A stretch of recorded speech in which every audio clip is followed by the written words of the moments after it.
What if every barrier you've ever felt, every moment you've sensed an unseen force holding you back, wasn't erected by fate or fortune, but by your own hidden hand? Imagine for a moment that the invisible walls you bump against in relationships, in your career, in your own heart, are not the work of some external tyrant, but the carefully crafted defenses of your unconscious mind. We all long for freedom, freedom to speak our truth, freedom to love without reservation, freedom to pursue our deepest dreams. Yet, in the shadows of our psyche, there lurks a silent jailer, the hidden truth Carl Jung called the shadow. This is the aspect of ourselves we refuse to acknowledge, the impulses, fears, and desires we deem unacceptable, so we shove them out of sight, convinced that by ignoring them we'll keep ourselves safe. But safety, as Jung warned, is an illusion when built on self-deception. The very strategies we employ to avoid discomfort become the locks on the cage we then blame on life itself. Perhaps you felt this in a flash of anger you couldn't explain, or in an inexplicable hesitation when opportunity knocked. You chalk it up to bad timing or lack of talent, never daring to suspect that something deeper is at play. Yet every misstep, every self-sabotaging pattern, has its origins in the subterranean realm of your unexamined psyche. Picture your consciousness as a sunlit room, bright and welcoming, and your shadow as the dusty attic above, crammed with old memories, forgotten hurts, rancid grievances, secret longings. You keep the trapdoor locked, reasoning that what you cannot see cannot harm you. But the darkness seeps through the cracks. It whispers suggestions that seem to come from nowhere, urges you to judge others harshly, to play small when you crave expansion, to settle for comfort when you yearn for meaning. This is no accident. It is the inevitable echo of what you've disowned within. Now, consider the paradox. In striving for freedom, we often tighten our grip. We build elaborate personas to win approval. We orchestrate every detail of our days to stave off anxiety. We shame ourselves for every misstep, hoping self-criticism will propel us forward. Yet, with every layer of armor we add, the shadow grows bolder, needing more territory in which to hide. The more you strive to control your emotions, relationships, and outcomes, the more you'll discover that life still surprises you, and often in ways that leave you feeling more trapped than before. Control becomes a prison, perfectionism a cell, and the fear of judgment the barbed wire. All the while, you carry the key in your own pocket, the willingness to face the disowned parts of yourself. But will you dare unlock that trapdoor? Carl Jung taught that true liberation comes not from banishing our darker aspects, but from integrating them into a conscious wholeness. The shadow, once recognized and embraced, transforms from a phantom menace into a source of energy, creativity, and authenticity. It can be the very crucible in which your most profound growth is forged. Yet the journey toward integration demands courage, courage to trace the origins of your deepest fears, to question your most cherished convictions, to admit the thoughts and feelings you've long suppressed. It is a venture into the territory of raw, unfiltered self, where the boundary between savior and saboteur dissolves, and the possibility of genuine freedom emerges. This process is both terrifying and exhilarating, for it forces you to wrestle with the parts of your identity you've been trained to reject. Think of a moment when you felt inexplicably small, perhaps during a confrontation with a friend, or when you scrolled through images of lives that seemed more vibrant than your own. In that instant, the shadow was at work, pushing you to compare, to diminish yourself, to cling to safety over authenticity. But what if that very discomfort was your inner compass, pointing not toward defeat, but toward a buried treasure, the hidden truth waiting for you to face it? Imagine if every pang of envy, every twinge of shame, held the seed of transformation, a signal that there is something within you yearning for recognition. To ignore these signals is to keep trading small comforts for the promise of freedom, all the while patting yourself on the back for how well you're coping. The irony is exquisite. You call it coping, but Jung calls it unconscious captivity. This is the hidden truth you must confront. The chains you carry are not forged by external forces, but by your own refusal to look inward. They are spun from the threads of projection, casting your disowned qualities onto the world around you, and from the steel of perfectionism, believing that only a flawless self can be safe. They are bound by the shackles of unacknowledged fear, feeding on secrets you believe must remain buried. Yet these chains only hold power for as long as you remain unaware of their existence. The moment you shine the light of conscious attention on your shadowed corners, their grip begins to loosen. That revelation is the first crack in the wall, the initial step toward breaking free. But let us be clear, this path is not one of painless epiphanies. It is a descent into discomfort, a welcome disorder that threatens to topple your carefully ordered life. You may grieve the loss of certainties, confront regrets you've long buried, and witness your self-image splinter in real time. These experiences can feel like chaos, but in chaos lies the raw material of creation. By leaning into the friction between who you pretend to be and who you truly are, you ignite the spark of transformation. You awaken to a dimension of freedom that isn't granted by elusive external conditions, but claimed through radical self-honesty. Jung described this process as individuation, the courageous journey toward becoming a whole, integrated person. So I invite you now to sense the weight you carry. Close your eyes for a moment and feel where tension resides in your body, perhaps in your chest, your jaw, your shoulders. That sensation is the imprint of unspoken truths yearning for expression.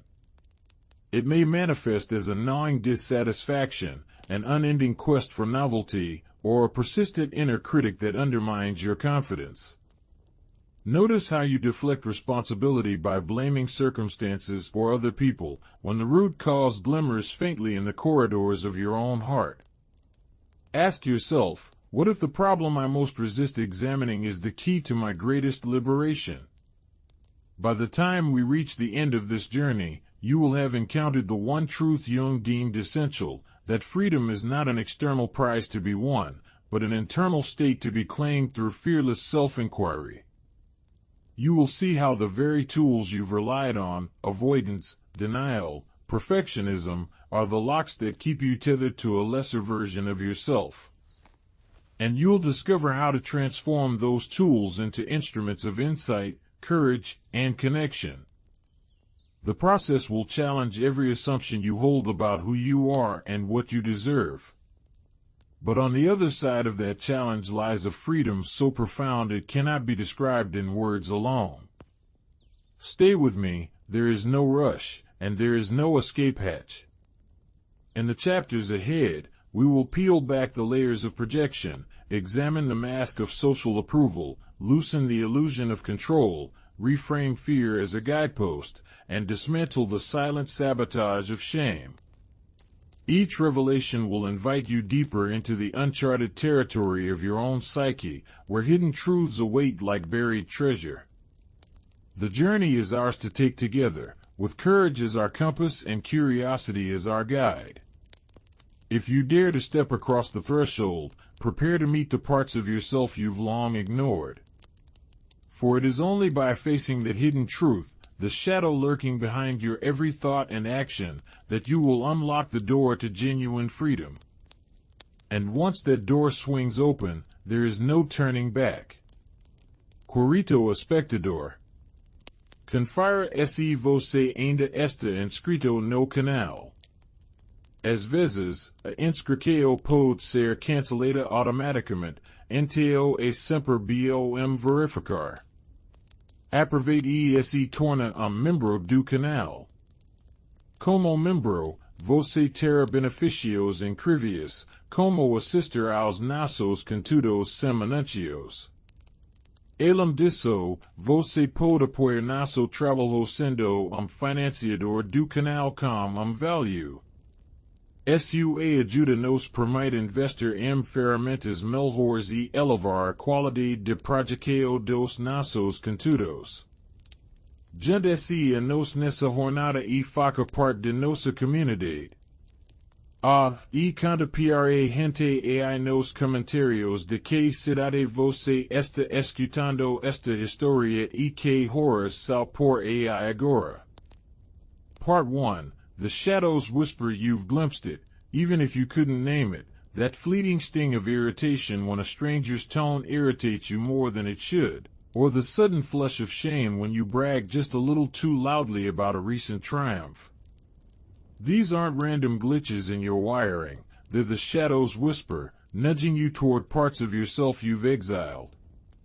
Like a guest you once banished from your home, your shadow skulks in back hallways of consciousness, surfacing in moments when you least expect it. You try to ignore the rustling behind the walls, but the whisper grows louder, demanding recognition before it bursts free in ways you can't control. Think for a moment about the traits you most despise in others, the gossip that gnaws at your calm, the arrogance that grates on your humility, the envy that sparks a silent ache. Now imagine those qualities residing within you, awkwardly folded into your psyche like a misplaced heirloom. It's uncomfortable, right? Yet every harsh judgment you cast outward is a pointer back to an unclaimed corner inside. Carl Jung described this mechanism as projection, your mind's way of offloading unwanted pieces of identity onto the world. It's a protective measure, but one that binds you tighter than any external chain. Projection feels safe because you never have to inspect the package you've shipped off. You spot a friend's impatience and think, I'd never be that rude, never pausing to consider how your simmering impatience bubbles under polite smiles during dinner conversations. You hear gossip about someone's betrayal and recoil in disgust, blind to the way you replay old grievances in your head, nurturing resentment like a secret garden. Each time you point a finger outward, three curl back toward your own chest, where the real offense is buried but still throbs. Acknowledging your own shadow feels like inviting a parasite to share your bloodstream. You worry that once you open that door, you'll be overrun by impulses you can't manage. But what if the real danger isn't in facing those impulses, but in leaving them unchecked? Every unlabeled emotion, every suppressed desire, becomes fuel for compulsions and breakdowns you can't predict. The suppressed anger grows roots and sends up shoots when you're tired, hungry, or under stress. The unspoken shame leaks into your posture and vocabulary, betraying you at job interviews or first dates. The overlooked envy morphs into self-sabotage when opportunity knocks. It's not that these shadowy impulses are inherently evil. They're often signals, messages from your deeper self trying to get your attention. A flash of jealousy might mean there's a dream you've sidelined. A pang of guilt could highlight a moral boundary you compromised. When you learn to decode these signals, the shadow transforms from a saboteur into a guide. The trick is resisting the urge to hustle those insights back into hiding. Instead, you have to make a habit of scanning your reactions like you check your reflection in a mirror. What's the subtext beneath that sudden irritation? What truth lies beneath your relentless need to please? Early in my own journey, I refused to entertain that nagging inner voice labeling me unworthy every time I faced praise. I treated it like background static, annoying but ignorable. Then one afternoon, after delivering a lecture, I collapsed in tears backstage, convinced everyone's applause was a cruel joke. That panic attack was my shadow demanding an audience. If I'd continued to ignore it, it would have spun into deeper anxieties, health scares, creative blocks, relationship breakdowns. Instead, I learned to lean into that shaking voice, to ask, what are you trying to protect me from? The answer became the doorway to healing. Consider how projection infiltrates your relationships. You accuse your partner of overreacting, yet the truth is you dread expressing your own needs, so you push them away before they can reject you. You denounce a colleague for being power-hungry, while your own unspoken ambition claws at you every time you scroll LinkedIn. The moment you own that duplicity, you free yourself to choose differently. You can negotiate needs instead of erupting in defensiveness, or you can pursue ambition without resorting to cutthroat tactics. Facing the shadow doesn't excuse harmful behavior, it illuminates the why, giving you the power to respond with integrity. The unconscious shadow operates by stealth.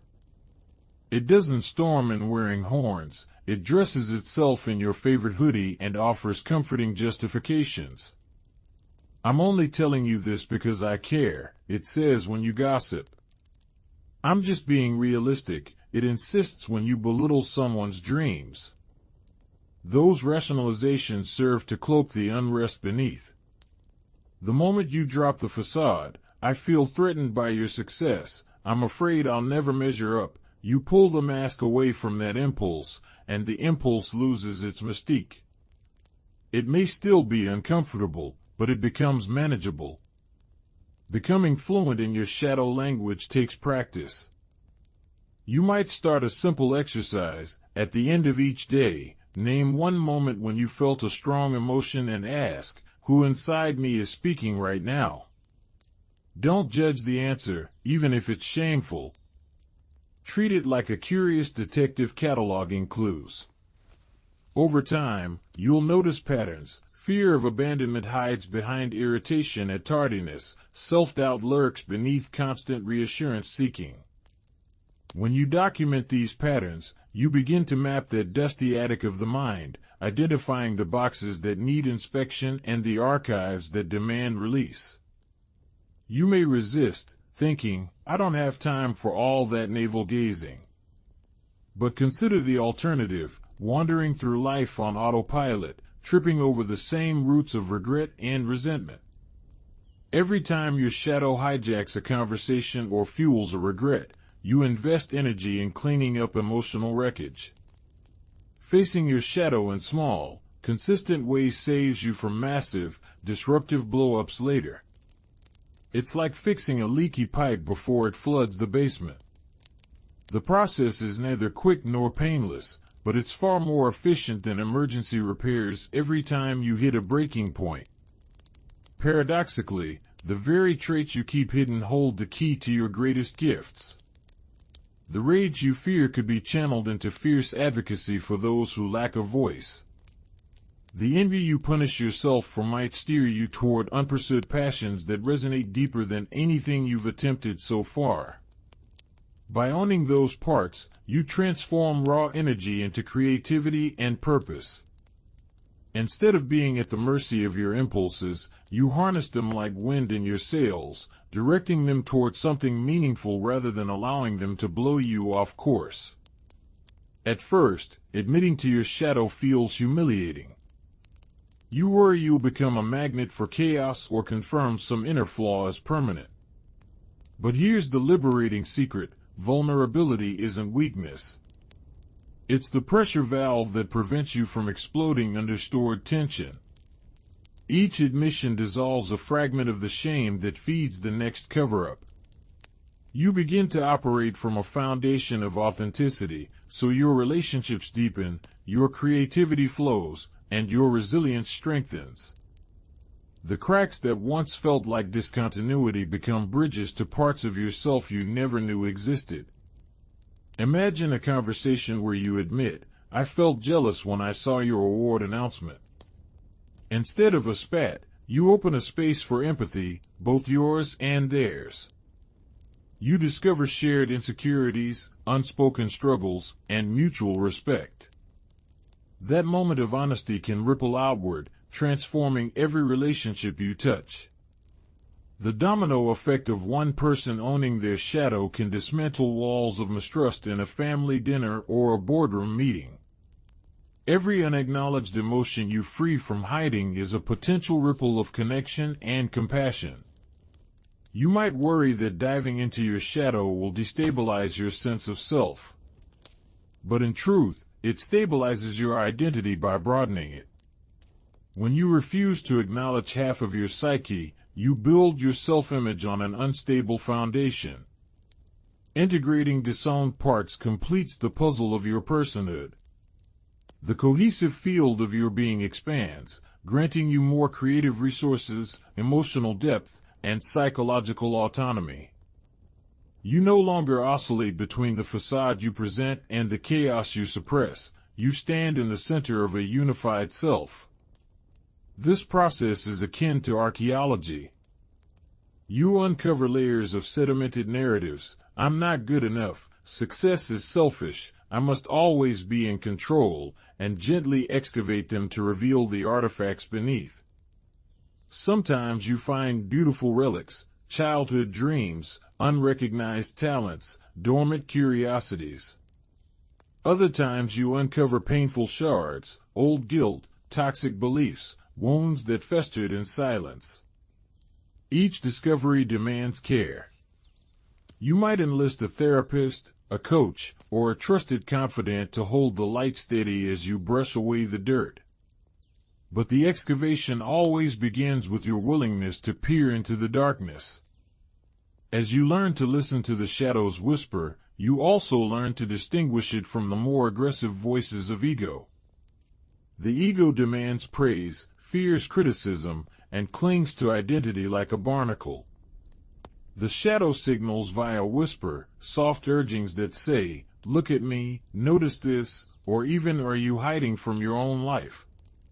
Over time, as you grow more adept at decoding these whispers, you'll find fewer surprises. Your unconscious self becomes a conscious ally, alerting you to blind spots before they catalyze crises. You may experience setbacks. There will be days when the shadow slams the attic door shut again, leaving you without clarity. You might regress into old habits, snapping at a friend, ghosting an opportunity, shrinking from a challenge. That doesn't mean you failed, it means you're human. Each slip is simply additional data, a reminder of where more attention is needed.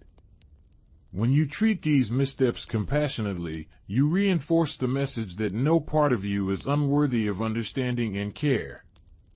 Over time, your inner dialogue transforms. The relentless critic softens into a wise guide, the panicked control freak evolves into an adaptable strategist, and the shadowy trickster becomes a source of creative surprise. You stop being haunted by what's hidden and start collaborating with it. Instead of fearing your impulses, you welcome them as signposts. A sudden surge of anger prompts you to ask, "What boundary has been crossed?" A pang of envy nudges you to ask, "Which dream of mine is calling for acknowledgement?" In each case, the question dissolves the motion into conscious insight. The path of shadow work is neither linear nor finite. Even seasoned explorers return to these uncharted corridors, discovering new chambers of the psyche. Yet each iteration deepens your freedom. You realize that liberation isn't a destination but a way of traveling, a dance between light and dark, conscious and unconscious. With each acknowledgement, the whisper loses its eeriness and becomes a gentle nudge toward wholeness. You begin to carry your full self with grace rather than concealment. Now, take a moment. Where in your life have you blamed others for feelings that might belong to you? What judgments arise when you scroll social media, sit in traffic, or listen to a heated debate? Those knee-jerk reactions are breadcrumbs leading you back to the source. Make a promise to follow one crumb tonight. Ask yourself what it's pointing toward, and lean into whatever truth emerges, no matter how small or messy. That simple act cracks open the door to a deeper freedom than you've ever known. The shadow's whisper isn't a curse, it's an invitation. An invitation to own every facet of your being and to reclaim the energy you've spent hiding from yourself.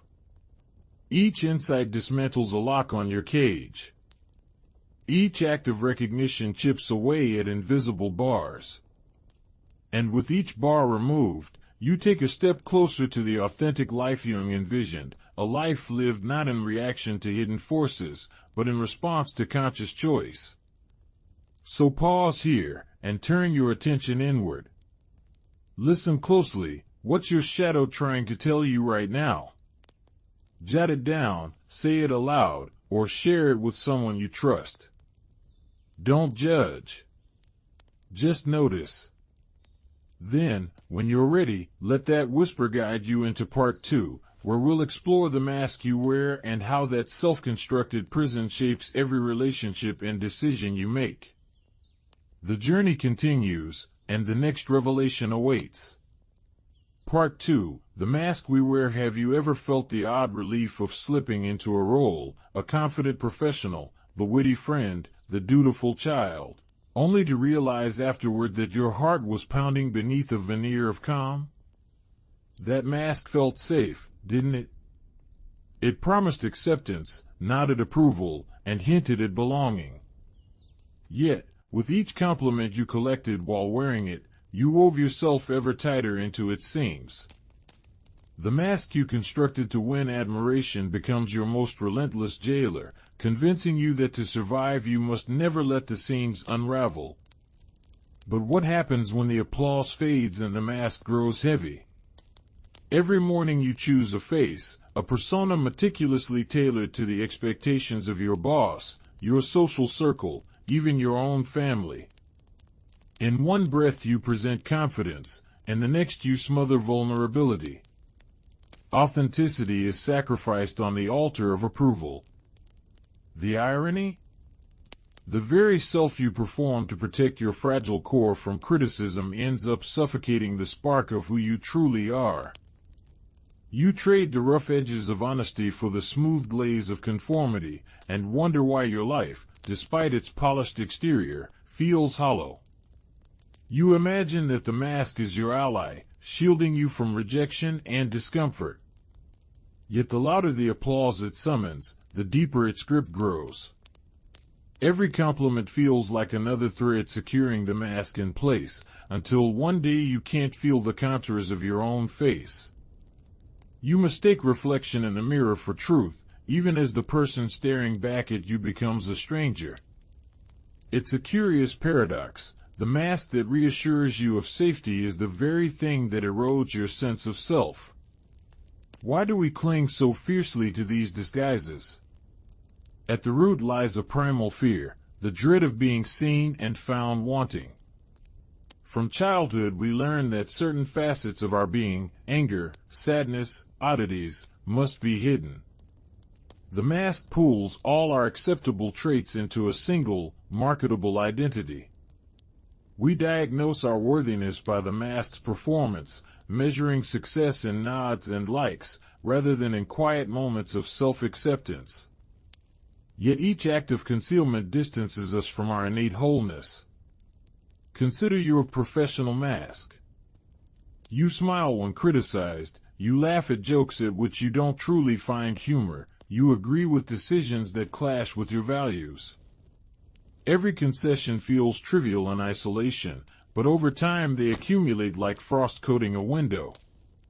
You lose sight of your own moral compass, believing that adaptation equals survival. In truth, you are building a prison of polished walls that reflect others' expectations instead of showing your own convictions. Among friends, you wear a different mask, the clever humorist or the constant helper, stifling your deeper yearnings for fear they might bore or burden them. You laugh at jokes you don't enjoy, compartmentalize your anxieties, and nod through conversations about passions that flicker inside you like trapped fireflies. The mask offers social lubrication, but it also hollows out the soul. Intimacy dwindles because you're never fully present, fragments of you remain locked behind the glittering facade. In the context of family, We don masks inherited from parents and ancestors, believing they're the only acceptable options. There's the dutiful child who downplays their dreams to keep harmony, the hardened achiever who chases success to fill a void, or the peacemaker who silences dissent to maintain peace. These ancestral masks carry generations of unspoken rules and hopes.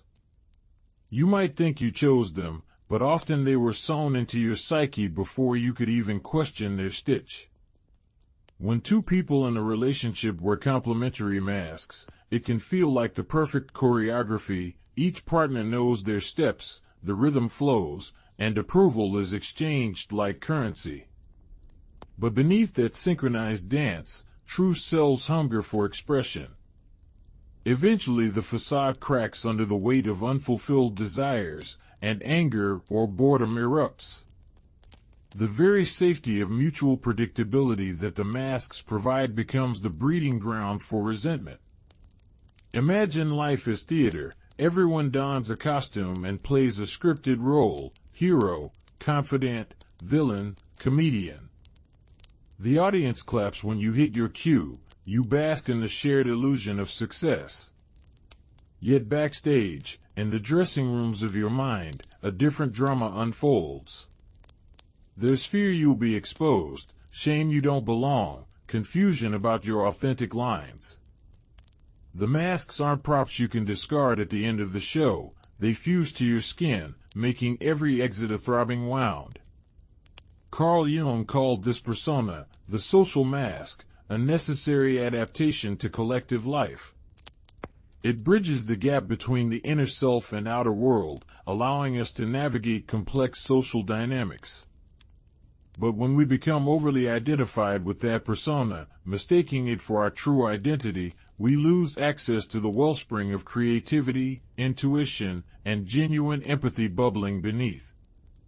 The persona must be held lightly, like a costume in a child's play, rather than embraced as permanent attire. Cultural messages reinforce the mask. From advertisements to social media, we're fed ideals of perfection, flawless skin, enviable accomplishments, perpetually upbeat attitudes. These images beckon us to cover the blemishes of our imperfect selves. We internalize the notion that anything less than the curated highlight reel is unacceptable, so we layer on filters, literally and metaphorically, to stay in the good graces of a world hungry for spectacle. In that hunger, our humanity gets devoured. The emotional tension between authenticity and acceptance is a silent war waged in the halls of our psyche. On one side, the yearning to express genuine longing, confusion, or truth. On the other, the terror of judgment, ostracism, or ridicule. We oscillate between these poles, sometimes daring small acts of honesty, a candid confession, a vulnerable post, only to retreat behind the mask when the response feels lukewarm. The pendulum swings, never finding rest at center. Listen to your self-talk. Often it murmurs, "No one wants to hear my real thoughts," or "If I show weakness, I risk losing respect." Those messages are the mask's foot soldiers, defending its territory. They diagnose the world as unforgiving, but in reality, it's your own defense mechanisms amplifying the threat. By resisting that internal alarm system, you can begin to question the mask's sovereignty over your choices.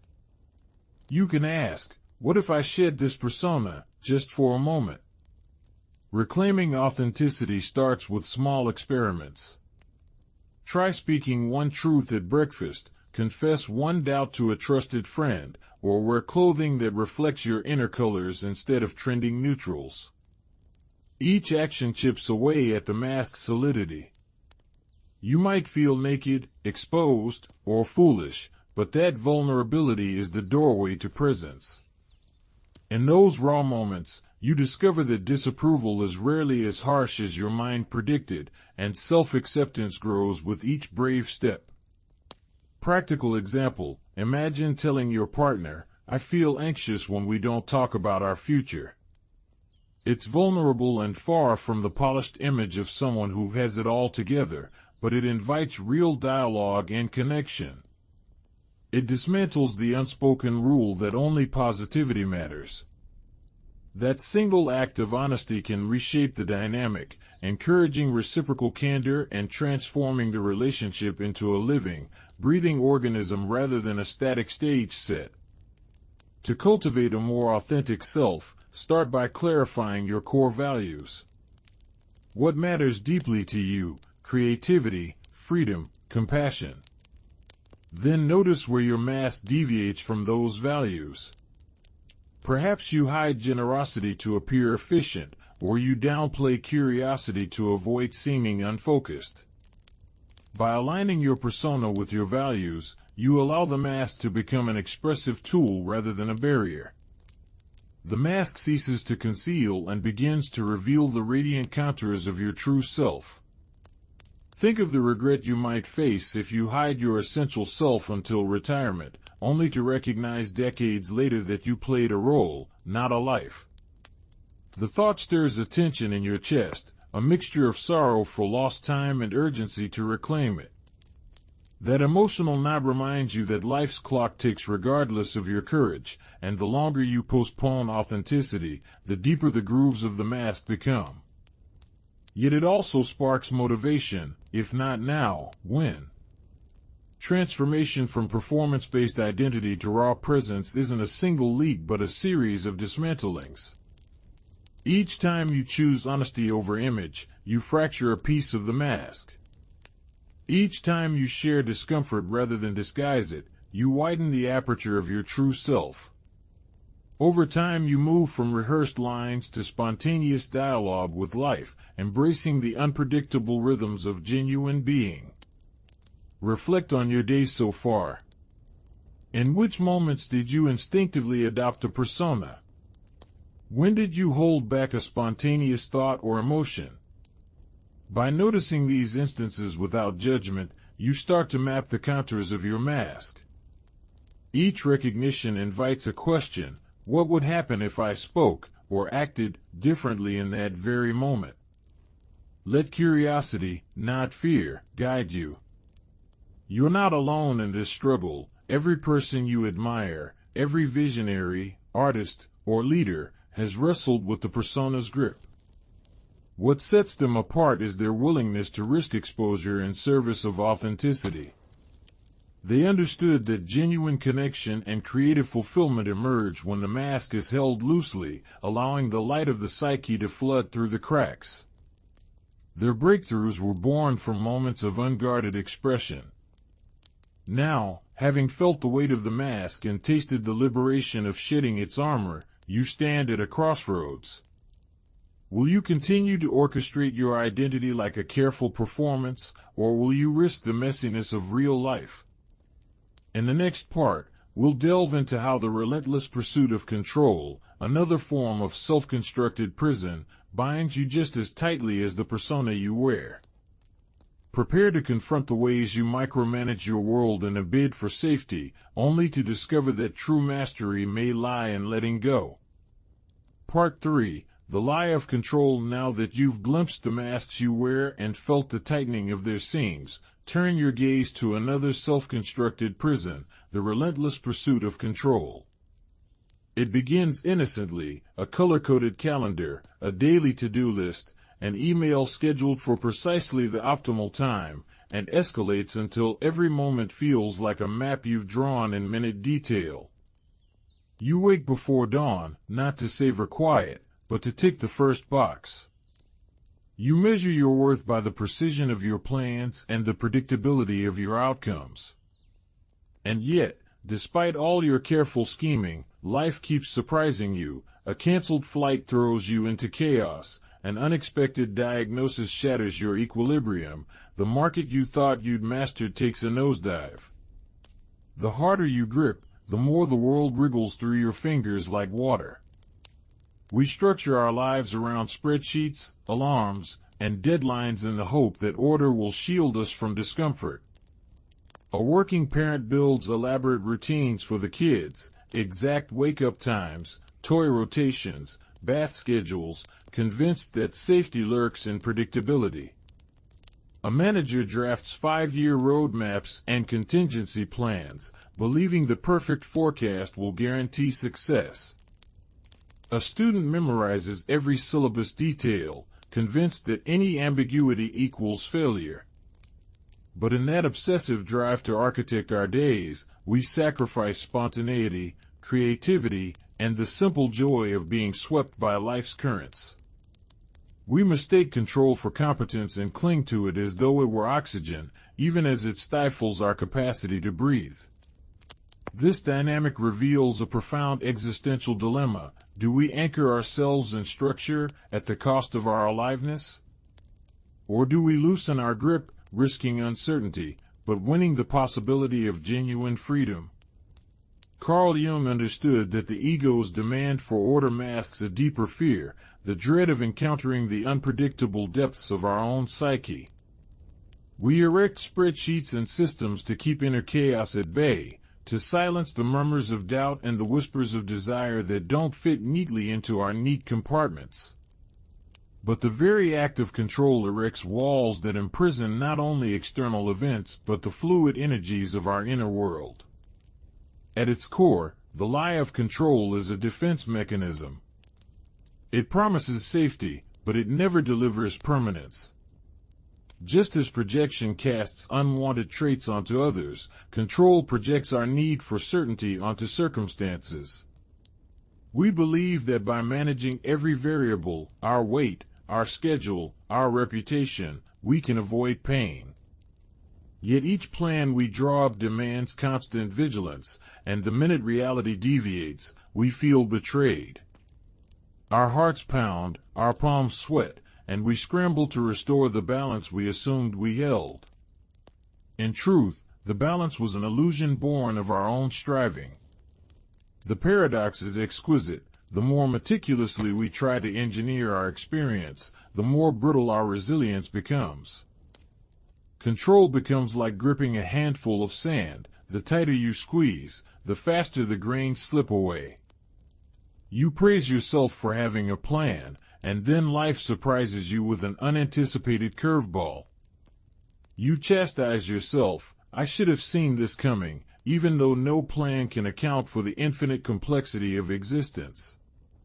Every unplanned moment feels like a failure, and every failure feels like a confirmation of your worst fears, that you are not enough, that the world is unruly and unsafe. Here's the narrative twist Jung would relish. True mastery doesn't come from tightening your grip, but from learning to yield. Mastery arises when you cultivate an adaptive flow with life's unpredictable currents, when you hold intentions lightly and allow your psyche to speak through dreams, synchronicities, and fresh insights. It's the difference between a puppeteer pulling every string and a dancer who moves in harmony with music she cannot fully predict. The dancer trusts her body, her partner, and the melody. She invites improvisation and is ready to pivot when the beat changes. In that trust, she finds depth, creativity, and presence. Consider the writer paralyzed by perfectionism. She outlines every chapter in excruciating detail, schedules writing sessions by the minute, and refuses to type a word until every plot point is circled in red ink. Yet every time she sits at her desk, the blank page stares back, mocking her rigidity. Then one day she tears up the outline, opens the document at random, and writes a single unplanned sentence. That sentence blooms into a paragraph, into a chapter, into the rest of the book. By surrendering her need to control every twist, she unlocks a creative current that no schedule could have summoned.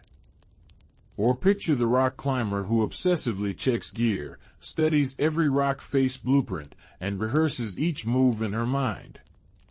On the ascent, a sudden gust dislodges a pebble, and the climber freezes, heart pounding. But if she trusts her training and her partner's belay, she can adapt. She breathes, she shifts her weight, she finds a new grip. Control was never in the checklist. It was in her ability to respond intelligently to the unexpected.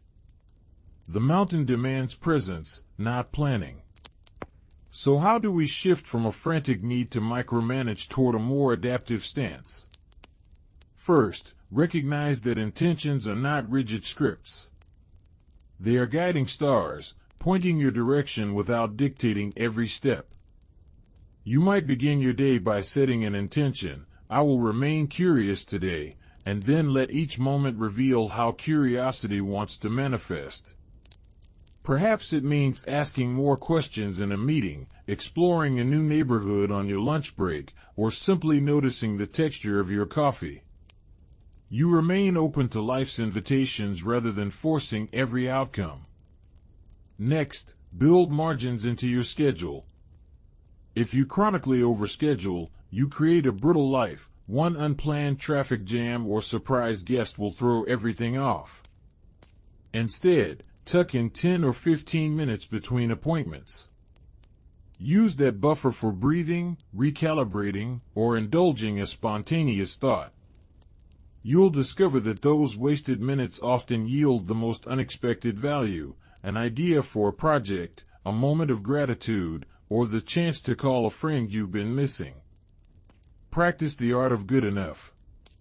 When you feel the urge to double-check, ask yourself, will this detail matter in a week?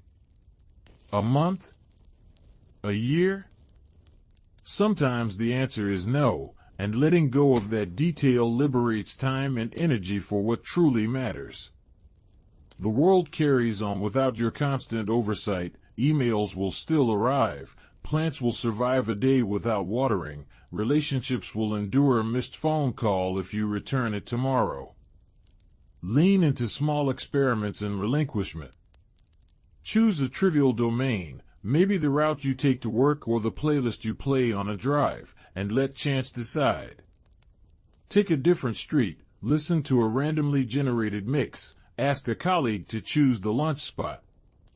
Notice the anxiety that crops up, your chest tightening, your mind chattering, and then watch how it dissolves once you release control.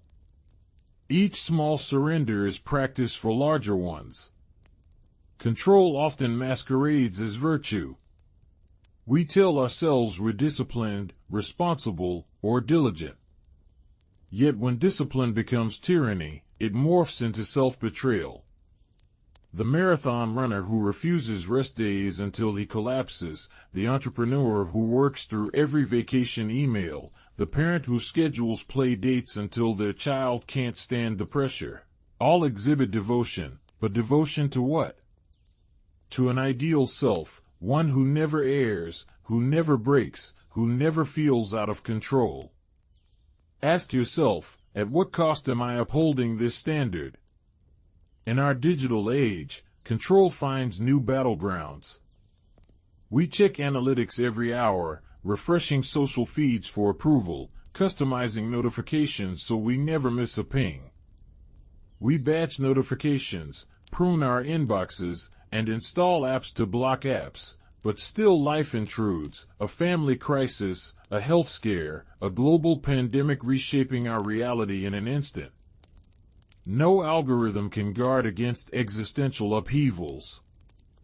Yet when we broaden our perspective beyond our screens, we remember a larger flow: birth, growth, decay, renewal. We're part of a river of change that defies even the most sophisticated filter. Letting go doesn't mean chaos. It means ordering your interior life so that you can navigate external unpredictability with grace. It means trading micromanagement for curiosity, rigidity for elasticity. It means adopting what some call a beginner's mind, approaching each moment as if you've never encountered life before, with eyes wide open, ready to learn. In that stance, surprises cease to be threats, they become invitations to grow. Imagine your life as a jazz ensemble rather than a symphony orchestra. A symphony demands exact notes, precise timing, uniform bows. Jazz thrives on improvisation. Each musician listens, adapts, and responds in real time, weaving a conversation that transforms with every breath. When you treat your day like a jazz performance, You set themes, moods, values, intentions, but you allow the solo to emerge spontaneously. You stay present to the nuances of the moment, the glance of a stranger, the scent of rain, the sudden spark of an idea. To cultivate this improvisational spirit, begin by pausing more deeply throughout your day. When faced with a decision, big or small, slow down and sense your inner terrain. Notice the urge to control and ask, what does life want me to notice here? You might discover that your compulsion to micromanage is rooted in fear of rejection, failure, or the unknown. Acknowledge that fear is an old friend whose warnings have become overblown. Thank it for protecting you, then ask it to step aside so you can respond with curiosity and courage. Of course, surrendering control won't eliminate stress. It will simply shift the nature of your stress, from lizard brain panic to creatively engaged tension. You'll feel alive rather than alarmed. You'll invite uncertainty as a teacher rather than avoid it as an enemy. And paradoxically, you'll accomplish more. Projects that stalled under your micromanagement will spring to life when you loosen the reins. Relationships that stalled under your rigidity will blossom when you allowed vulnerability. Your body, mind, and spirit will breathe again. Now, take a moment to reflect. Where in your life have you over-engineered outcomes? What area of your schedule or your psyche demands precision at the expense of presence? Name it. Imagine one small way you might loosen your grip this week. Skip the morning to-do list once, allow a friend to plan the evening, let a meeting run over without scrambling the rest of your day. Notice the agitation that arises. Then notice the unexpected opening it creates. Rehearse that small act of surrender like a muscle you've never used. Feel the tremor in your hand when you drop the pen, the flutter in your chest when you say I don't know instead of I'll find out. Each act of letting go is a step toward a more flexible psyche that thrives on adaptation. Over time, the lie of control dissolves, and you discover a deeper freedom, the freedom to respond to life rather than resist it. As you begin to inhabit this new posture, you'll notice patterns of self-sabotage that once made no sense. You'll see how forcing outcomes only led to blockages, how the more you tried to guarantee success, the more you invited failure. And you'll start to appreciate the wisdom of your unconscious mind, which communicates through dreams, symbols, and synchronicities, hints that you can't pre-plan but must perceive. You'll learn that real mastery lies not in outsmarting your psyche, but in collaborating with it. In the next part, we'll explore the price you pay when you outwit yourself, that moment when you believe you've conquered fear only to discover it lurking in shame, guilt, or compulsive habits. Stay tuned to uncover how your attempts at control sow the seeds of deeper inner turmoil, and what courageous acts of facing those consequences can reveal about the path to genuine freedom. Part 4. The fear within. There's a trembling inside you the moment life dares to wobble beneath your feet, a ripple of unease that says, something's not right. We've spent the last sections ripping off masks and loosening the reins of our obsessive control, but now it's time to lean into the heart of what scares us most. What if the terror you've been fleeing is actually the compass pointing toward your greatest growth? What if the shadows dancing at the edge of your vision aren't enemies to be vanquished, but allies waiting to guide you deeper into yourself? Fear is the silent bell tolling at the entrance to transformation, reminding you that the path to authenticity winds through the valley of discomfort. From the moment we learn to crawl, we sense the world as unpredictable. Every sudden noise, every separation from a caregiver, every unannounced change in routine sparks that primal alarm. We swallow the belief that safety lies in stasis, that if we can just keep everything frozen in place, our hearts might stop racing. The problem is that life refuses to honor our peace treaties of perfection. A layoff arrives, a heartbreak blooms, or a dream cracks open to reveal a yawning chasm of uncertainty. We recoil, certain that fear must be an obstacle to our freedom. Yet Jung whispered that fear, left unexamined, festers into paranoia, addiction, or paralysis, while embraced, it ignites the sparks of courage we thought we'd lost. Imagine for a moment that fear is an old friend wearing a startling mask. When you stand at the lip of a new opportunity, starting a business, speaking your truth in a crowded room, or ending a relationship that no longer serves you, your chest tightens and your mind floods with worst-case scenarios. You hear its voice. What if you fail? What if you embarrass yourself? What if you lose everything you've built? You push that friend away, promising yourself that someday, when the coast is clear, you'll revisit the invitation. Meanwhile, the invitation grows dusty, its edges curling with neglect. You've mistaken fear's clamor for a signal to retreat, when all along it was begging you to lean closer, to listen for the spark hidden beneath the roar. Fear doesn't vanish when you stare it down, it shifts, molds, and returns disguised as self-doubt, shame, or avoidance rituals. One day it's the dread of public speaking, the next it's the ache of silence in your relationships. When you refuse to look at the old wound, fear infects every corner. It lurks behind your procrastination, hovers over your perfectionism, and lurks in the pit of your stomach whenever you face a choice that might stretch you. The more you dodge it, the more elaborate its disguise becomes. It seeds itself in nightmares, and the need to control small details, and the gnawing emptiness that creeps in on Sunday evenings. And yet, it is precisely that visceral, disorienting sensation that maps the edge of your comfort zone. Turn now to a metaphor of the mountain climber. The peak glimmers in the distance, a promise of perspective and pride, yet every step upward confronts an unstable ledge, a hidden crevasse, a whipping wind that threatens to send you plummeting. The climber who refuses to acknowledge the wind's power stays rooted in base camp or, worse, builds walls to hold back the gale, walls that collapse under their own weight. But the climber who studies the gusts, who measures their strength and learns to lean into the storm, finds unexpected purchase. Muscles once wasted on resisting become tools for balance. Every breath of cold air sharpens awareness.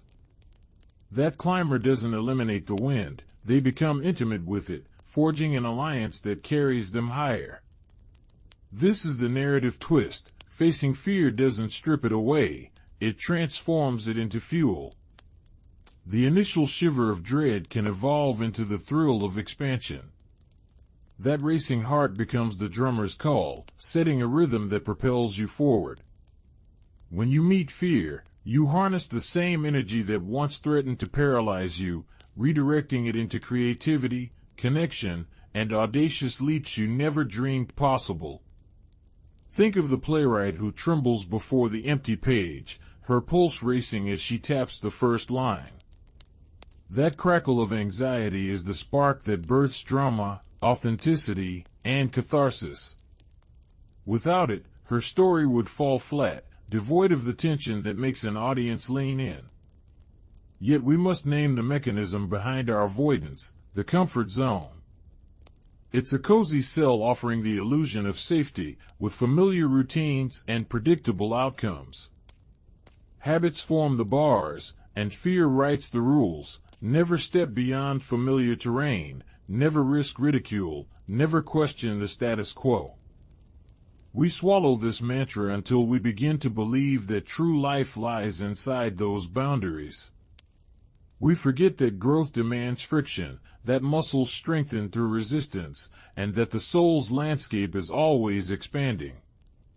Comfort zones shrink in darkness, they atrophy without challenge. Yet we cling to them, terrified that venturing outward equals surrender to chaos. Breaking free calls for microdoses of exposure. You don't have to tackle Everest on day one.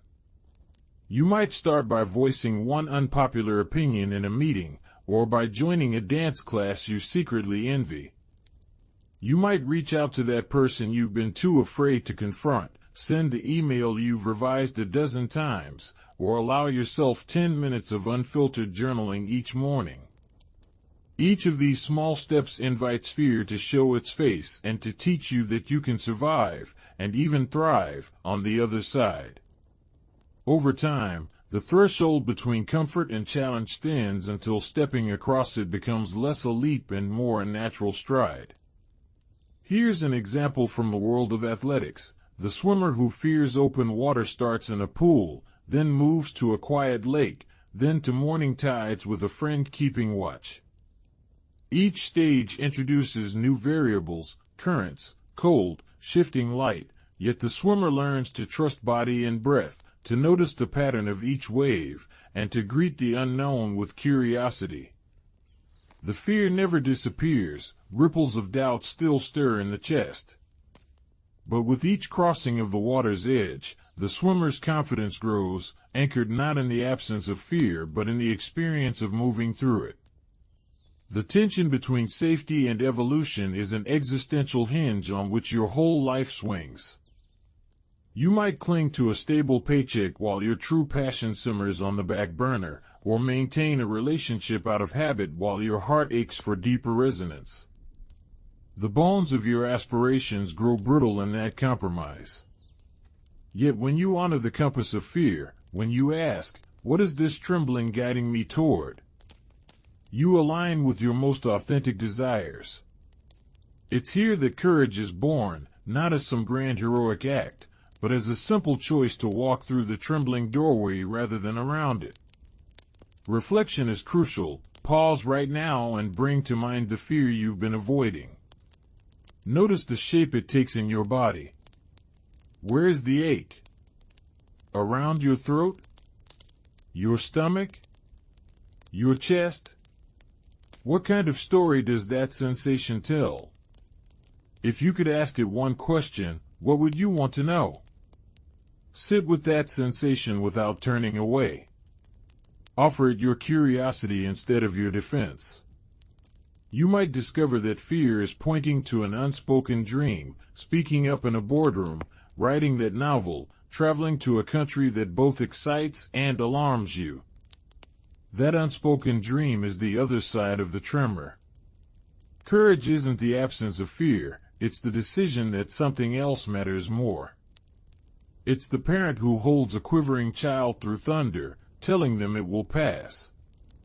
It's the activist stepping into a protest despite the risk of arrest, because the cause feels urgent. It's the first-time parent watching a newborn's chest rise and fall, heart pounding with the thrill and terror of responsibility. In each case, fear and love share the same pulse. The same trembling that announces danger can also alert you to what you hold dearest. When you choose love, love of growth, love of truth, love of yourself, choices once paralyzing become clarifying. There will be setbacks. You might step forward only to step back, your heart hammering, your rational mind declaring foolishness. That doesn't mean you've failed, it means you've encountered a deeper layer of fear. Each retreat carries its own lesson. Perhaps the step was too large, or perhaps you need a different kind of support. Rather than shaming yourself for turning around, lean into the data. What did that recoil teach you? What will you adjust next time? Over time, the cycle of step forward, step back, and adjustment becomes a dance of growth rather than a series of traumas. Consider the philosopher who argues that to live fully is to dwell constantly at the threshold of fear.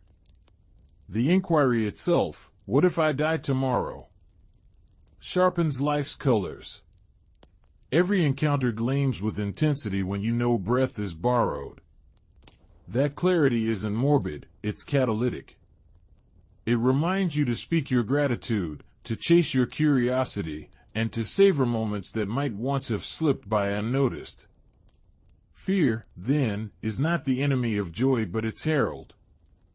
When you greet the tremor as a messenger, you learn to live on purpose rather than by default. As you practice this transformation, track your moments of surrender and discovery. Keep a small notebook or a voice memo of each time fear showed up and you leaned in. Notice patterns. Maybe certain relationships trigger your oldest anxieties, or certain projects light the fire of your deepest longings. Over weeks and months, you'll see the tapestry of your courage emerge, threads of curiosity, boldness, and vulnerability woven together. And the sweet irony will dawn. You thought freedom meant banishing fear, when in reality, freedom is the capacity to fall awake in its presence and still move forward. Before we close this chapter, consider the mirror you'll face tomorrow morning. What will you choose, to smooth your brow and pretend the cup of uncertainty before you is empty, or to cradle your hands around its rim and sip from whatever tremble lies beneath? The act of leaning into fear is a vow, a promise to yourself that you will stop living from the safety of the shoreline and start swimming into the currents of your own becoming. And now, as the mist of trembling grief and exhilaration settles, know this: there is another force waiting in the wings, as subtle and potent as fear itself, shame, the silent partner that multiplies terror when left unseen. In the next segment, we'll explore how shame and guilt coil around your bravest intentions, and how unearthing that buried ache can either shackle you forever or propel you into a freedom more profound than you ever imagined. Part 5. The burden of shame. You might think shame is a momentary blush, a passing twinge when you flinch at a memory of failure, but shame is nothing of the sort. It's more like an undertow, a silent current pulling at your confidence until you no longer trust your own worth. Shame thrives in secrecy, feeding on the stories you rehearse in private, sharpening its claws with every unspoken "I'm not enough." It's the whisper in your mind when you scroll past pictures of success, the knot tightening in your throat when someone praises your work, the ache behind your ribs each time you catch a mirror's reflection and see unworthy eyes staring back. You hide it, you shove it away, convinced that if no one sees it, it can't hurt you, but the truth is, shame only gains power by staying buried. Shame often begins early, woven into our psyches by childhood moments we barely remember. That scolding tone when you stumbled on a school stage, the hushed sigh when you messed up a chore, the unspoken disappointment flickering in a parent's gaze, these tiny incidents stack up like silent bricks, eventually forming the walls of a hidden cell. We learn that certain parts of ourselves, certain impulses or needs, are unacceptable, so we tuck them out of sight. Over time, those darkened corners of our hearts become repositories of fear. And because shame is a social emotion, shaped by perceived judgment from others, we internalize those murmured condemnations until they feel like our own voice. Before you know it, the cell we built to protect ourselves has become the prison we cannot escape. It helps to distinguish shame from guilt. Guilt tells us, "I did something wrong," nudging us toward amends, growth, and repair. Shame, by contrast, proclaims, "I am wrong," staining every thought with the belief that our very essence is flawed. While guilt can be a healthy compass, pointing us back to our values, shame is corrosive. It convinces us that we're unlovable, undeserving, forever tainted by past mistakes. That distinction matters because when you mislabel shame as guilt, you try to fix yourself by more striving and more self-criticism, never realizing the real wound is rooted deeper. Understanding that shame is an identity wound rather than a behavior wound is the first step in loosening its grip. Modern life amplifies shame's reach. Scroll through social feeds, and you'll witness curated perfection, laughing friends at sunset, gym selfies radiating confidence, career milestones in neatly polished posts. It's easy to assume everyone else has it all together while you hide behind your bathroom mirror, replaying yesterday's awkward conversation. That contrast fuels the internal narrative, I'm the only one who's not enough. We shutter ourselves behind anonymity, avoid posting our genuine thoughts, and delete messages we fear might reveal our imperfections. But the deeper you hide, the more isolated you become, and isolation is shame's favorite accomplice. In the echo chamber of your own mind, shame's story grows louder and more convincing, until it drowns out every other voice. Shame demands invisibility, commanding you to bury your flaws under layers of perfection. Imagine it as a festering wound covered by a tight bandage. You think you've contained the infection, but without air and light, the rot seeps deeper. That bandage might look neat to the outside world, but on the inside, toxins accumulate. Every time you glue a smile to your face instead of expressing disappointment, every time you smooth your words to avoid conflict, every time you swallow tears rather than let someone see you crack, you're reinforcing the seal on that wound. And because shame thrives in darkness, it intensifies, sending roots into every corner of your psyche, poisoning self-worth, fueling anxiety, depression, and the constant ache of not belonging. Consider the person who's ashamed of an addiction, a parent who hides their liquor bottles, a friend who deletes texts from late-night binges, a colleague who constructs elaborate alibis to cover for absences. They believe that if no one finds out, they'll be safe. Yet the secrecy itself becomes heavier than the addiction, eroding trust in themselves and others. They live in a state of perpetual dread. Will someone discover my secret? Will they despise me? That dread bleeds into relationships, making genuine intimacy impossible. The irony is crushing. The very act of hiding to avoid shame guarantees they'll never feel worthy of love or acceptance. Only by stepping into the light, by confessing to a safe confidant, by admitting the truth out loud, does the weight begin to lift. Breaking shame's hold requires what Brené Brown calls shame resilience, the courage to speak shame, to name it, and to share it with someone who responds with empathy. Shame, after all, shrinks in the presence of compassion and connection. When you whisper your secret to a trusted friend and they meet you with, I hear you, and I'm here, the shadow of shame recoils. You realize you're not alone in your struggle. Your humanity is not a disqualifier but a unifier. Vulnerability, in fact, becomes your ally. Each time you expose a hidden part of yourself, you dismantle a little more of the cell's walls. You begin to feel the solid ground of self-acceptance under your feet, rather than the shifting sands of self-reproach. Self-compassion is a vital companion on this journey.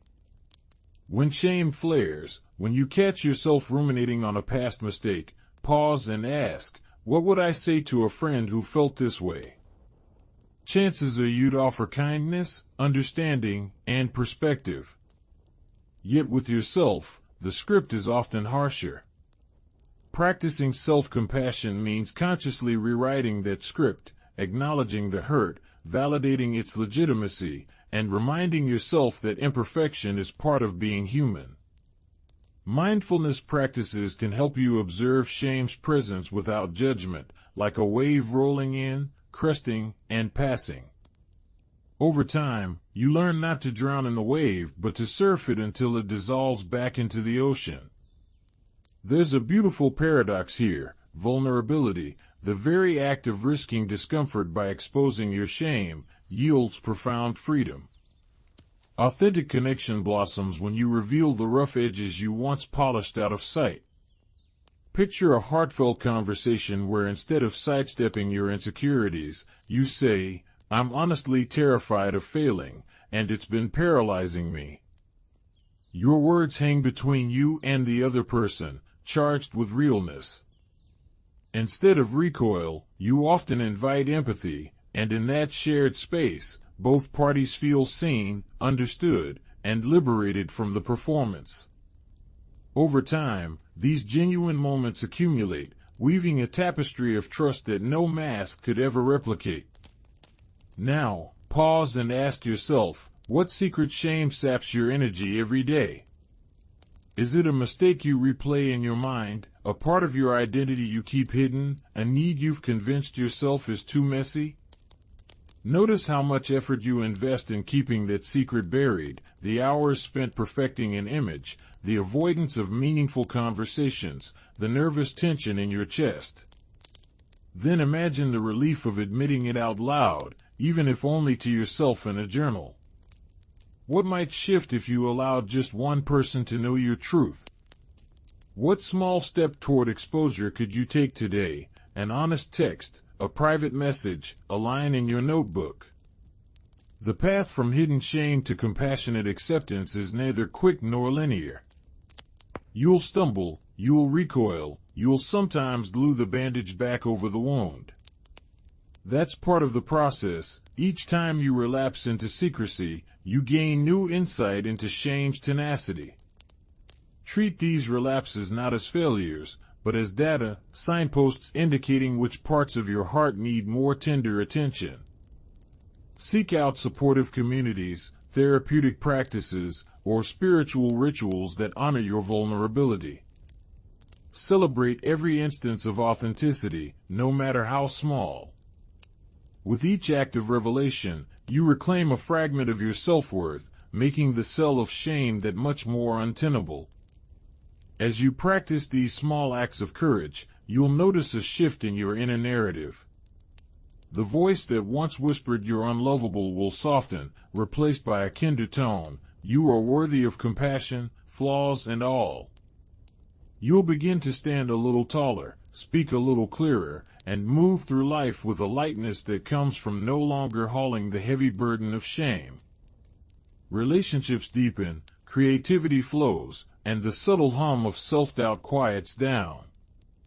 Shame loses its power not because it vanishes, but because you learn to meet it with unwavering compassion, refusing to let it define you.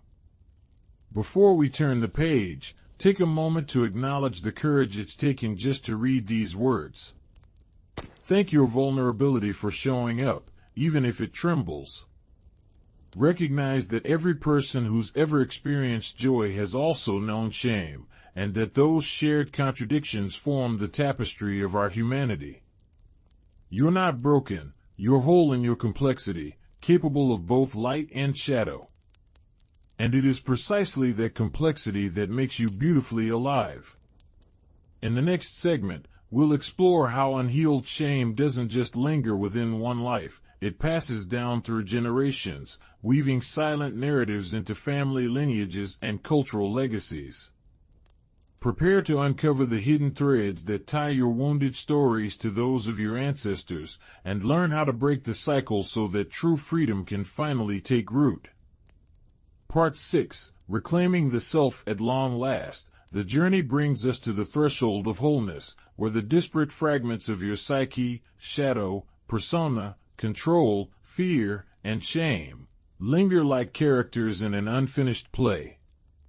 Each has played its part, sometimes as hero, sometimes as saboteur, but none singly can bear the weight of your total being. You've glimpsed the subterranean urges of your shadow, torn off the mask of social approval, loosened the grip of compulsive control, leaned into the trembling of fear, and bared the wound of shame. Now comes the great alchemical task, to weave these elements into a cohesive self, to transform the raw lead of disowned parts into the gold of an integrated psyche. Carl Jung called this process individuation, a lifelong unfolding in which the unconscious and the conscious learn to dance together. It isn't a conquest of dark urges, nor a banishment of what we deem unacceptable. Rather, it's an ongoing dialogue. The shadow reveals what we've repressed, the persona shows what we project, fear signals where growth awaits, and shame highlights wounds needing compassion. Individuation invites you to treat each of these not as enemy combatants to be defeated, but as teachers bearing messages about your deepest longings. The hidden chains begin to dissolve when you no longer fight fragments of yourself, but welcome their counsel. You may feel a stirring of resistance at that notion. How can I embrace parts of myself I once loathed or feared, you wonder? Yet imagine for a moment that your psyche is like a grand estate with many rooms, some bright and cheerful, others dank and shadowed, a few locked behind heavy doors. Until you tour the entire house, you only occupy the rooms you know, leaving the rest to gather dust and mold. Integration is the process of unlocking those doors, cleaning the cobwebs, and furnishing each chamber with curiosity and respect. Only then can the estate function as a harmonious whole, rather than a cluster of isolated storerooms. Consider the metaphor of a tapestry. Each thread, vibrant or threadbare, contributes to the pattern. If you tore out the dark threads, you'd lose depth and contrast. If you snipped the bright ones, the design would become dull and lifeless. Your various aspects, even the painful ones, add texture, color, and meaning to the grand image of your life. When you stop judging some threads as unworthy and instead learn to weave them consciously, you reclaim the integrity of the design. The tapestry of your being becomes richer, more resilient, and uniquely yours. Practically speaking, integration begins with conscious acknowledgement. Notice when a repressed impulse surfaces as an unexpected reaction, maybe a moment of jealousy or a surge of anger at a trivial slight. Rather than reflexively push it away, pause and inquire, what am I feeling, and what might this feeling be trying to tell me? Jot it down in a journal, describe the physical sensations, and name the story your mind has woven around it. Over time, patterns emerge, a recurring fear of abandonment, a perfectionist drive born of childhood expectations, or a hidden yearning for creative expression. Naming these patterns dissolves their power to hijack your behavior. Active imagination, a technique Jung recommended, can facilitate this inner dialogue. Close your eyes and invite a particular part of yourself to speak, the perfectionist, the anxious child, the cynical critic. Let each voice express its concerns without censorship, then respond with empathy and curiosity. Perhaps the critic emerges first, snarling about your latest misstep. Ask it kindly, what are you protecting me from? You might discover that beneath its harsh words lies a tender fear of being judged unworthy. When the critic feels heard rather than suppressed, it often softens into a guardian willing to offer constructive suggestions instead of relentless condemnation. Integration also thrives in the body. Our psyche doesn't live solely in the mind, it pulses through our muscles, our organs, our breath. Practices like yoga, Tai Chi, or simply mindful walking enable you to sense where emotions lodge in your physiology, a tight knot in the solar plexus, a clench in the jaw, a hollow ache in the chest. Invite these sensations into your awareness and treat them as signals rather than nuisances. Breathe gently into the tension, imagine offering kindness to that region, and ask what memory or feeling might be seeking release. Over time, you'll notice the body's stiffness melting into an ease that parallels your growing psychological flexibility. Relational integration is equally crucial. We are social beings, and our truest selves emerge in the mirror of genuine connection.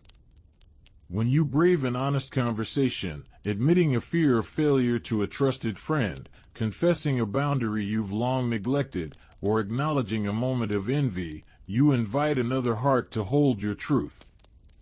That holding can be transformative, the shock of exposure dissolves into relief, and the gesture of vulnerability dismantles isolation.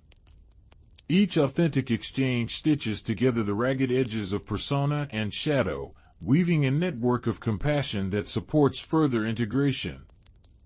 Yet integration is not a one-time event but a continual process.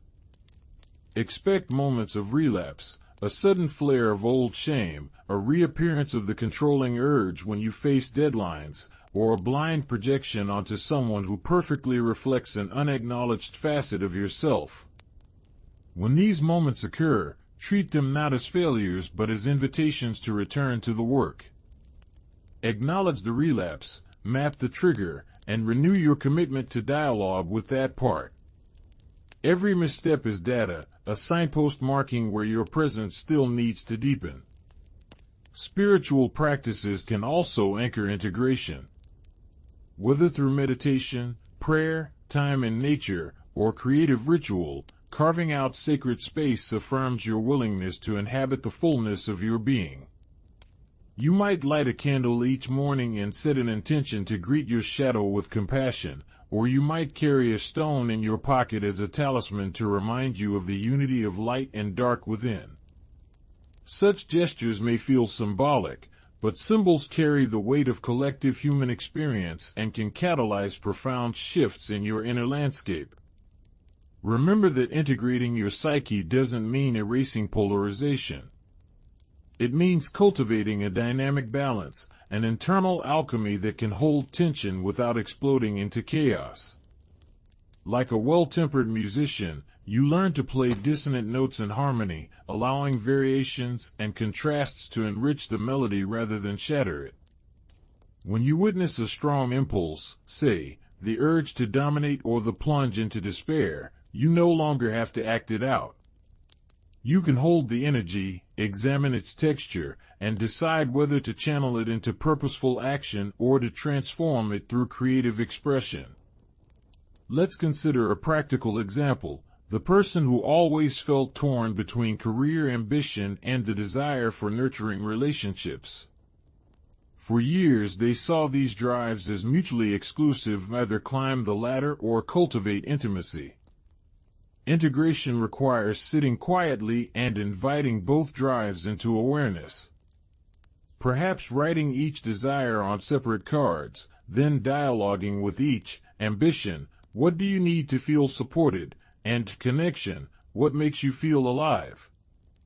Through this exchange, the person might discover ways to balance the two, setting boundaries at work to protect family time, or scheduling personal retreats to recharge solitary creativity. The result isn't a perfect partition, but a living interplay where each value informs and tempers the other. Integration also unleashes our creative potential. The impulse once shamed as too weird or too risky becomes the spark of innovative ideas. The rage once hidden beneath polite smiles can be harnessed to fuel advocacy or to set firm boundaries. The longing once dismissed as impractical can guide you toward passion projects that bring deep satisfaction. When the psyche's energies flow freely, unimpeded by self-judgment or fragmentation, you discover wells of inspiration that had been dammed by fear and shame. Despite its rewards, integration can feel unsettling.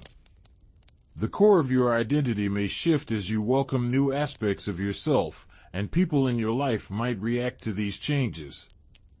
Some may applaud your newfound authenticity, others may feel threatened by it. This is natural. As you step into a more expansive version of yourself, you may outgrow old friendships or roles, and that loss can stir grief. Acknowledge this grief as part of the process. It signals that the old you is truly evolving.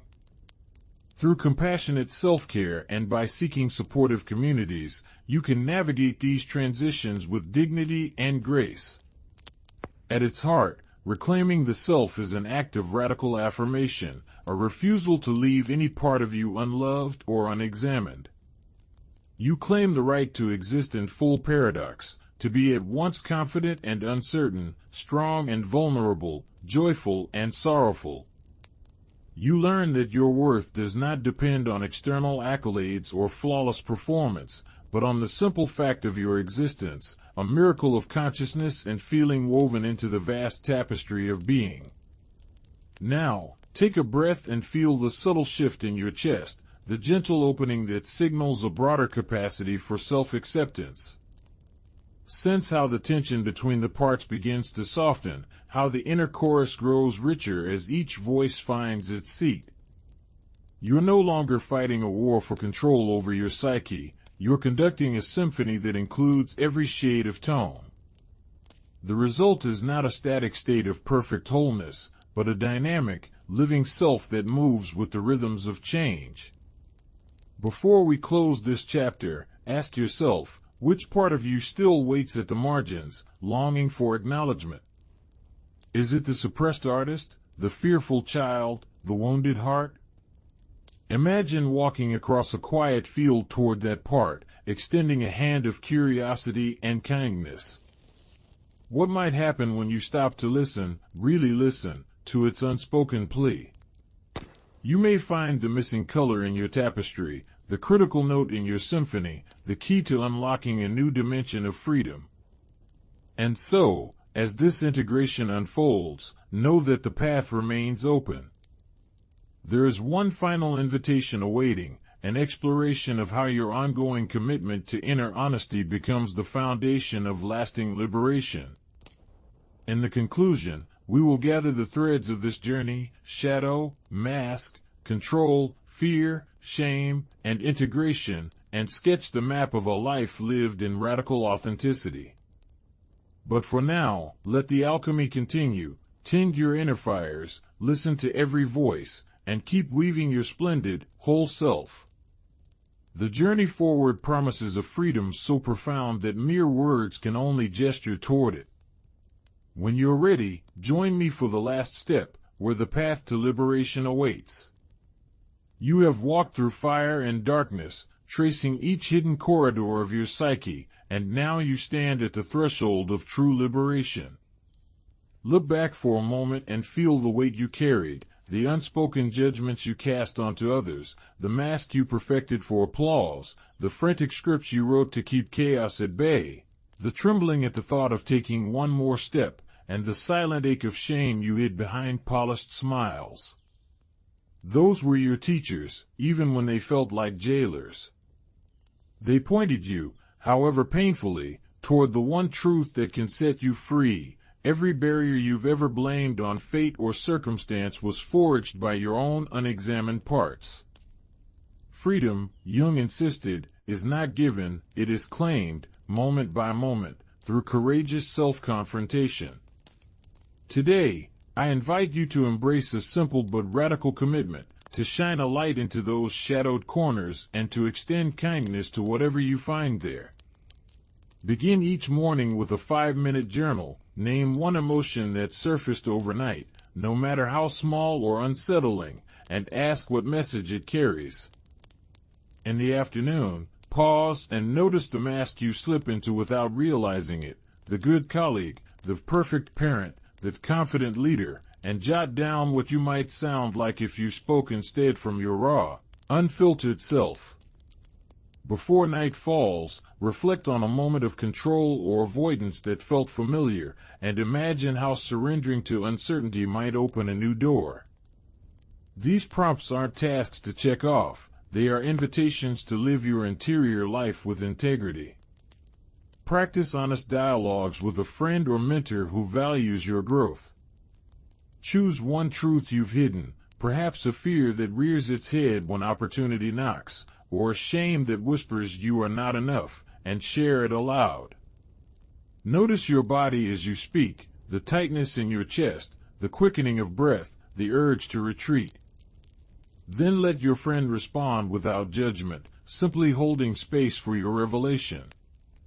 Over time, these exchanges weave a tapestry of trust, reminding you that your humanity connects rather than isolates you. If you're reluctant to speak, write a letter to yourself on paper. No one else need ever see it. As you write, let the words flow unfiltered, and then burn or seal the letter as a ritual of release. Integrate shadow work into your daily life by treating every strong reaction, irritation at a stranger, envy of a colleague, guilt over self-care, as a breadcrumb leading back to an unclaimed part of you. When the impulse arises, pause and ask, what am I defending? What have I shut away? Breathe into the physical sensation, give it a name, perhaps the critic, the frightened child, the perfectionist coach, and offer it compassion. You might say silently, I see you, and I thank you for trying to protect me. That simple acknowledgement can dissolve the barbs of resistance and transform your inner dialogue from a battlefield into a council room, where each voice has a seat and a story worth hearing. Each week, choose one small act of daring that challenges your comfort zone. Speak up in a meeting, hold still in the face of anxiety, ask someone for help, take a risk in your creative work. Notice the tremor in your limbs, the quicksilver of fear, and then lean in. Treat the shaking as a compass pointing toward growth rather than a signal to retreat. Afterward, record what you learned. Did your worst fears materialize? Or did you find unexpected reserves of resilience? These reflections map the terrain of your becoming, reminding you that courage is not the absence of fear but the decision that something else, your authenticity, your purpose, your connection, matters more. Celebrate every moment of honesty, every crack in your old armor, and every insight that flickers like joy across your awareness. Be patient with yourself. Integration is not a race but a lifelong unfolding. You will stumble, revert to old patterns, and feel the pull of familiar prisons. Each relapse is not a failure but a signpost. Here lies more to explore, another chamber to illuminate. Greet these moments with curiosity rather than shame. Ask, what triggered me? What belief still needs compassion? And then return to the practices that sustain your freedom. Allow these commitments to ripple outward into your relationships, your work, and your world. As you bring more of your authentic self into every interaction, you invite others to do the same. You become a beacon, not by preaching perfection, but by modeling the messy, beautiful work of self-honesty. When a colleague senses your real curiosity rather than masked competence, walls come down. When a friend witnesses your vulnerability rather than a rehearsed persona, they lean in for connection. Every genuine moment you offer is a thread in a larger tapestry of collective liberation. Now, hold this final provocation close. Will you remain safely unaware, content to blame circumstances for your limits? Or will you step boldly into the chaotic, luminous freedom of your authentic self? The map lies before you in the daily choices of attention, compassion, and daring. The key rests in your willingness to acknowledge each hidden truth, to dismantle one lock at a time, and to carry your whole self, light and dark, into the unfolding story of your life. This is not a path you travel once, it is the ongoing dance of freedom, a rhythm that invites you to return again and again to the raw, radiant edge of being. The door stands open. Will you walk through?